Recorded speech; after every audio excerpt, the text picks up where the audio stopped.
অনেক বছর পরে গ্রামে যাচ্ছি। ট্রেন লেট করেছিল। স্টেশনে নেমে দেখি শেষ বাস চলে গেছে রাত 9টায়। তখন বাজে প্রায় 10টা। গ্রাম 6 মাইল দূরে। কি করব ভেবে পেলুম না। কয়েকটা সাইকেল রিক্সা দাঁড়িয়েছিল, তাদের সাদাসাদি করলুম। এত রাতে কেউ অত দূরে যেতে রাজি হলো না। তখন হতাশ হয়ে একটা চায়ের দোকানে গেলুম চা খেতে। এমন সময়ে রোগা হাড়গিলে চেহারার, হাফ প্যান্ট আর ছেঁড়া গেঞ্জি পরা লোক এসে হঠাৎ বলল, স্যার কি রিক্সা খুঁজছিলেন? কোথায় যাবেন? হ্যাঁ, যাব দোমোহানি। আসুন তবে নিয়ে যাই। চণ্ডীতলায় একজন প্যাসেঞ্জার পেয়েছি, পথে আপনাকে নামিয়ে দিয়ে যাব। ওই দেখুন আমার রিক্সা। আনন্দে লাফিয়ে উঠলুম।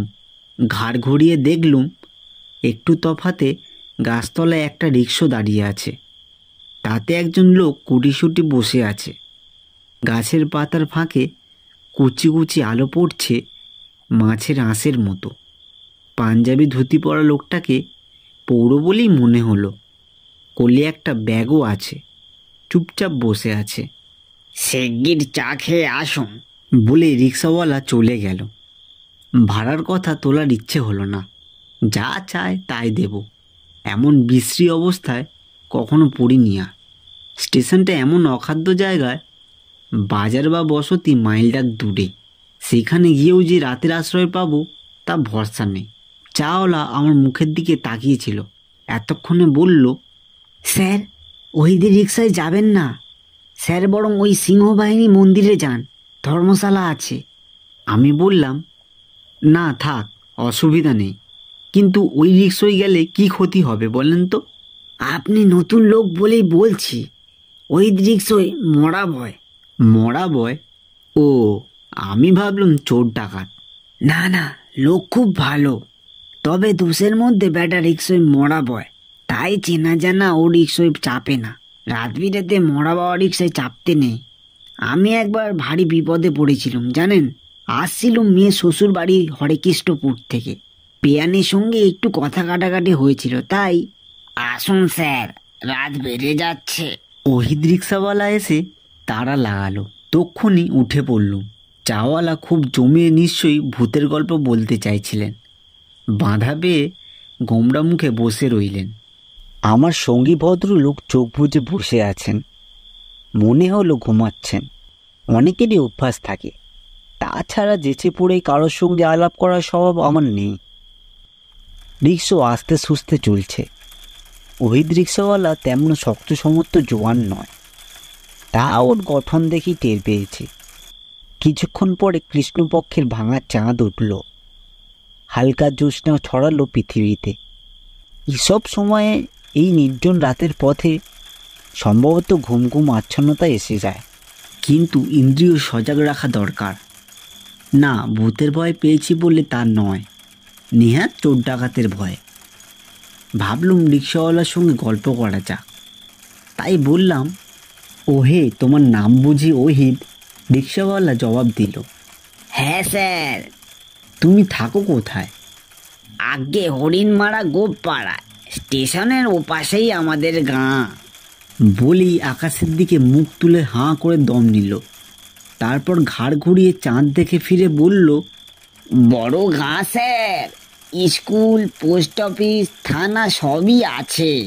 এরপর সে তার গ্রাম সম্পর্কে একটা ভৌগোলিক, ঐতিহাসিক, রাজনৈতিক এবং অর্থনীতির বিবরণ দিতে লাগলো। লোকটির প্রতি আমার আকর্ষণ বেড়ে গেল। এই করে প্রায় মাইলটাক আসা গেল। তারপর বেমক্কা হাসতে হাসতে বলে বসলুম, আচ্ছা শুনলাম তুমি নাকি রিক্সায় মরা বউ? ওহিদ প্যাডেল থামিয়ে আমার দিকে মুখ ঘুরে ফ্যাচ করে অদ্ভুত হেসে বলল, নেতদা বলল বুঝি? নেতদা ভারী দুষ্টু। আমার প্যাসেঞ্জারকে খালি ভাঙচি দেয়। কি আর বলবো বলুন, এক জায়গায় আড্ডা দিই, তাস টাস খেলি, বলতে গেলে বন্ধু মানুষ। তা স্যার, ইচ্ছে হলে চলুন আমার গাড়িতে, না ইচ্ছে হলে নেমে যান। সর্বনাশ, বলে কি? ব্যস্তভাবে বললুম, না না, মরা বউ তাতে কি হয়েছে, ওহিদ প্যাডেলে আস্তে চাপ দিয়ে বলল, স্টেশনের পেছনেই মা গঙ্গা, নানা জায়গার মরা যায় সেখানে। আমি মরা বই, দোষ কি বলুন? 3 গুণ ভাড়া বইব না কেন? জ্যান্ত প্যাসেঞ্জার কি আমার সঙ্গে নিয়ে যাবে?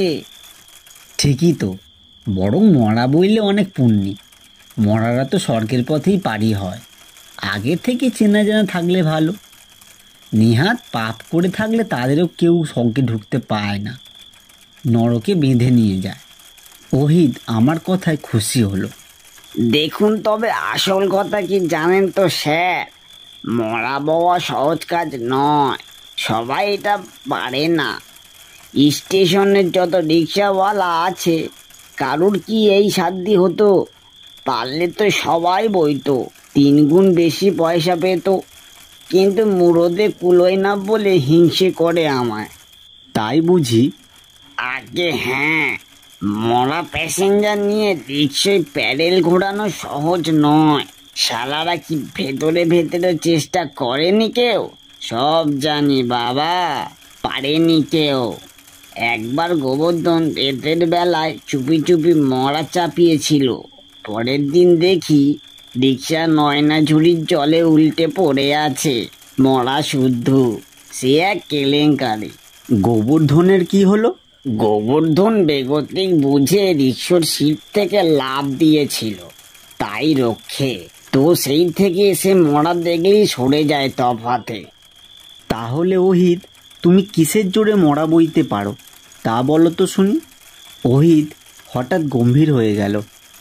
একটু পরে বলল, আমি নিজেই একজন মরা। তার মানে? মরা বই কি, কারণ আমাকে একবার জানঘরে দিয়ে দিয়েছিল। জানঘর? সে আবার কি? বলতে গেলে সে বড্ড দুঃখের কথা স্যার। আমার পেটে শুলের ব্যথা হয়েছিল, সদর হাসপাতালে ভর্তি হলুম। দেখে থাকবেন, হাসপাতালের এক ধারে একটা আলাদা ঘর থাকে। রোগী মারা যাবে টের পেলে কিংবা মারা গেলে সেই ঘরে রেখে আসে, তাকে বলে জানঘর। তা আমাকে সেই জানঘরে রেখে এসেছিল ডাক্তারবাবু। বলো কি? তারপর? ডাক্তারবাবু আমার নাড়ি খুঁজে পায়নি, খাবি খেতে খেতে মরা পড়েছিলুম। এ সর্বনাশ! আগে খোদার কসম, তো রোজ সকালে বউ খোঁজ নিতে যায় আর আমায় গালমন্দ করে আসে, আর বলে যে এইভাবে হাসপাতালে পড়ে থাকলে সংসারী লোকে চলে, ছেলে পুলে উপোস করে মরছে যে। বউ ভারী চটে গিয়েছিল, রোজ এসে বলতো মিংসে সব চালাকি, রিক্সা টানতে আলস্যি, তাই হাসপাতালে এসে মিছিমিছি পড়ে আছে। টাইমে টাইমে দিব্যি খেতে পাচ্ছে। বউ রোজ গিয়ে গালাগালি করত। আমায় জান ঘরে দেওয়া শুনে বউ আরো চটে গেল। বাড়ি থেকে একটা মুড়ো ঝেঁটা এনে জান ঘরের দরজায় গিয়ে চেঁচিয়ে বলল, ন্যাকামি আর জায়গা পাওনি, ওটো ওটো বলছি, পড়ে আছো আর আমরা এখানে উপোস করে মরছি। না ওটো তো পিঠের চামড়া ঝাঁঝরা করে দেব। এই বলে যেই ঝেঁটা তুলেছে, আমি তড়াক করে উঠে পড়েছি। কি সর্বনাশ! সর্বনাশ বলে সর্বনাশ, আমার বউকে তো স্যার দেখেননি। তারপর কি হলো? দেখতেই পাচ্ছেন, রিক্সায় প্যাডেল ঘোরাচ্ছে।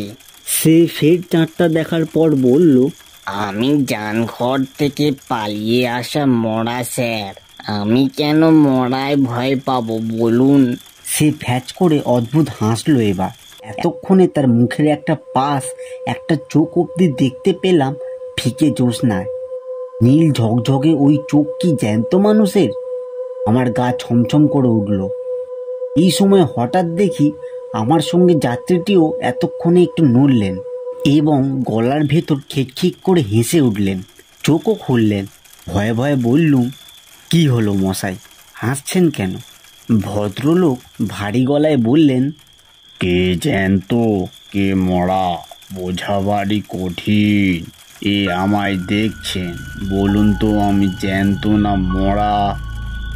এই যা, মরারা কথা বলে না, আপনি তো দিব্যি কথা বলছেন।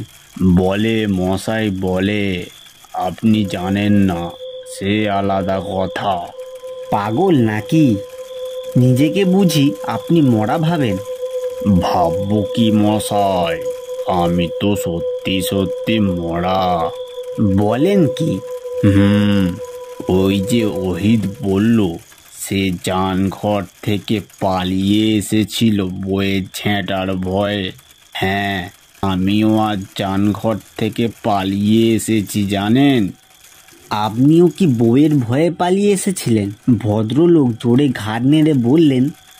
না, আমার মশাই বউটাও নেই। মানে? ডাক্তারবাবুর ভয়ে মশাই সবে মারা গেছি। ডাক্তারবাবু কিনা ইয়া বড় ছুরি বাগিয়ে আমাকে টুকরো টুকরো করে কাটবার ফোন দিয়ে এঁটেছেন। পোস্টমর্টম বলুন। ঠিক বলেছেন, যেই ছুরিটা আমার বুকের দিকে এনেছেন, আমি এক লাফে উঠে ডাক্তারবাবুকে হাঁটালুম। কাঁড়া চেঁচালো, ভাগ ভাগ, পালাচ্ছে, মরা পালাচ্ছে। আমি ততক্ষণে পগার পাড়। বাপরে, আর ভুলেও হাসপাতালে নয়। ভদ্রলোক হাসি থামিয়ে আমার দিকে ঘুরে বললেন, আগে এবার আপনারটা শোনা যাক। আমার কি? আরে লজ্জা কিসের মশাই, লোকোছাপা করে আর কি লাভ বলুন?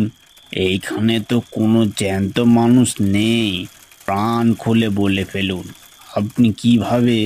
আরে কি মুশকিল, আমি হাসপাতালেও যাইনি, আপনার সেই জানঘর কিংবা লাশ কাটা ঘরেও ঢোকানো হয়নি। আমি যাচ্ছি অনেক বছর পর জন্মভূমি দেখতে। ভদ্রলোক ধমক দিলেন।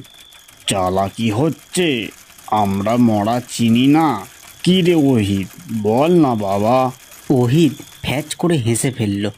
হে হে, স্যারকে দেখেই চিনেছিলুম, নইলে কেনই বা নিজে গিয়ে সাধবো। রেগে গিয়ে বললুম, আমি মরা নই, জ্যান্ত মানুষ, নাড়িটা টিপে দেখুন না। ভদ্রলোক গম্ভীর মুখে বললেন, হ্যাঁ রে ওহিদ, তাহলে কি ভুল করেছিস বাবা? ওহিদ জোর গলায় বলল, আমার ভুল হতেই পারে না, এতকাল মরা বইছি। ভদ্রলোক হাত বাড়িয়ে বললেন, দেখি আপনার নাড়িটা দেখি। বলে খপ করে আমার হাতটা কবজির মধ্যে ধরে ফেলতেই টের পেলুম কি ঠান্ডা বরফের মতো ওর হাতটা, আর চোখের ওই দৃষ্টি, আবছা জ্যোৎস্নার জল জল নীল ওই দুই চোখের দৃষ্টি। হাত ছাড়িয়ে নিয়ে চলন্ত ওই রিক্সা থেকে লাফ দিলাম, আচার খেয়েই আবার উঠে পড়লাম। তারপর দিক বেদিক না দেখে দৌড়, স্টেশনের আলো লক্ষ্য করে দৌড়াচ্ছিলাম। হাঁপাতে হাঁপাতে যখন সেই চায়ের দোকানে পৌঁছলুম, বিজ্ঞ চাওয়ালা তখন হেসে বলল, জানতাম, তখন নিষেধ করেছিলাম, শুনলেন না? সোজা ধর্মশালায় চলে যান, সকালে রওনা হবেন। অগত্যা তাই করলাম।